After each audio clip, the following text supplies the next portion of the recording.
Hi students, welcome back to our English class.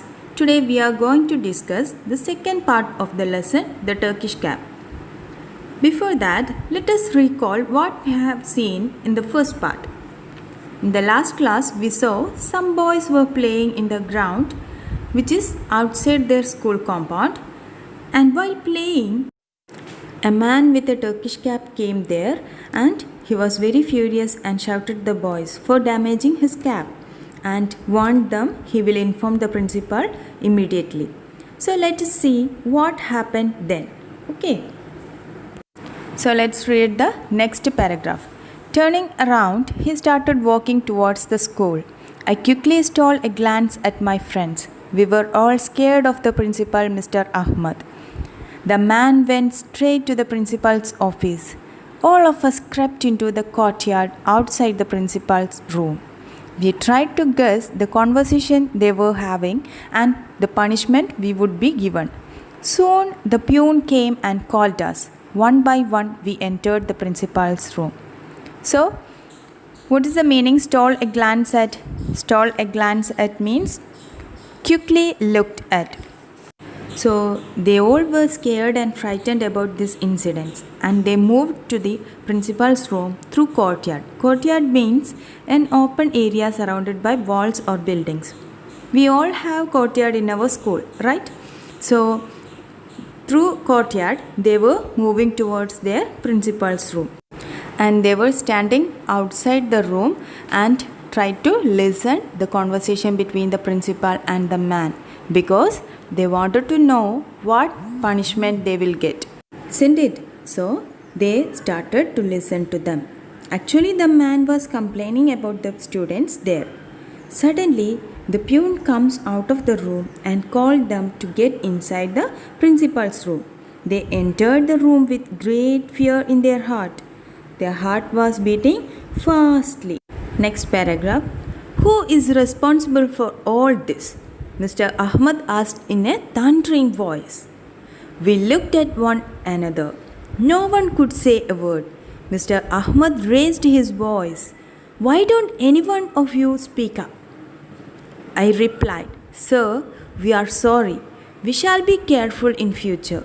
Mr. Ahmad said, Apologize to this gentleman, all of you.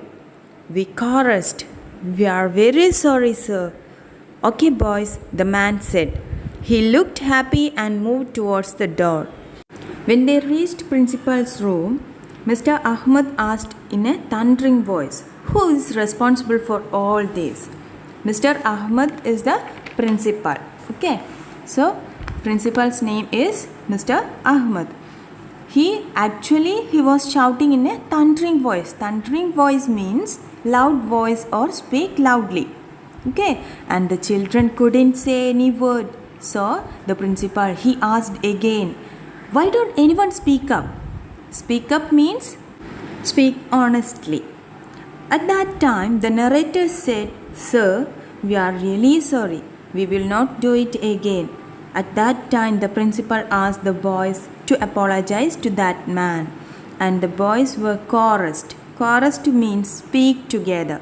They said, Sorry, we are really sorry, sir. By hearing this, the man said, Okay, boys.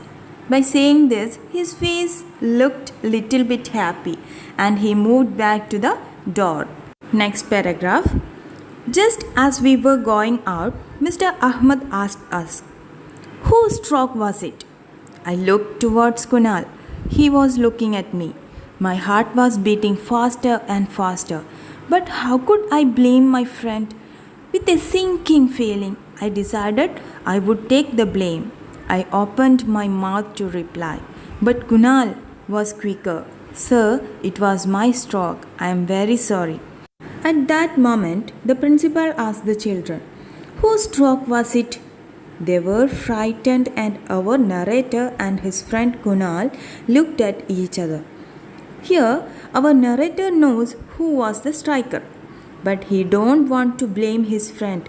So he decided to take the blame himself, and he was trying to say it was mine with a sinking feeling. Sinking feeling means feels like something bad going to happen.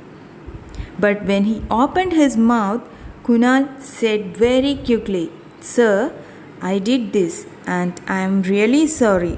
I will never do it again." What happened here? Let us see. Next paragraph. "What a stroke!" Mr. Ahmed exclaimed. "You strike the gilly, hit a man's cap, the cap falls, and then the gilly lands inside it. A master player, no doubt." I could not control my laughter, but I did not want to laugh in the principal's presence either.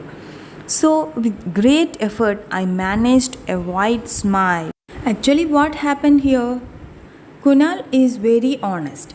So, that is why he said, "I did it." At that time, the principal said, "What a stroke!" Actually, he is praising the boys, isn't it? "What a stroke! You strike a gilly and hit a man's cap, and it landed inside the cap. A master player you are, no doubt. Well done." What happened here? He is actually praising the students, isn't it? So, actually, the students were frightened, they were waiting for the punishment, but they were surprised with the praising of their principal. At this moment, our narrator was unable to control his laugh, but he don't want to laugh in front of his principal. So, he managed with a light smile. So, next paragraph. "We were eager to go out and have a hearty laugh. The man with the Turkish cap also turned around at the door. He too looked amused. Still smiling, he went away. We trooped out of the room. Then we burst out laughing." In this paragraph, we can see the boys were eager to go out for a hearty laugh. Hearty laugh means a loud and a satisfying laugh. We know that when we were in such a situation, we may laughter and also our eyes were filled with satisfaction, isn't it? Likewise, these boys also want to go out and laugh. When they went out of the principal's room, they burst into laughing. What you learn from this story? What is the moral in this story? Let us discuss. We must be honest. If we were happen to do the right deed or a wrong deed, whatever it is, we should be honest and should try to say sorry without any hesitation. Also, we should praise others. Okay, we should praise others if there is any such situation. So, in this story, we can see our principal congratulating the boys, isn't it? So, these all are the moral from this story. I hope you all have understood and enjoyed the story very well. Before wind up, I am going to give 2 questions and its answer. Who do you think is telling the story? One of the boys playing gilli danda is narrating the story. Second question, why do you think the man with the Turkish cap is there on the playground? The children were playing on a public playground. The man with the Turkish cap might be passing through the playground on his way to somewhere. So, thank you students. See you soon.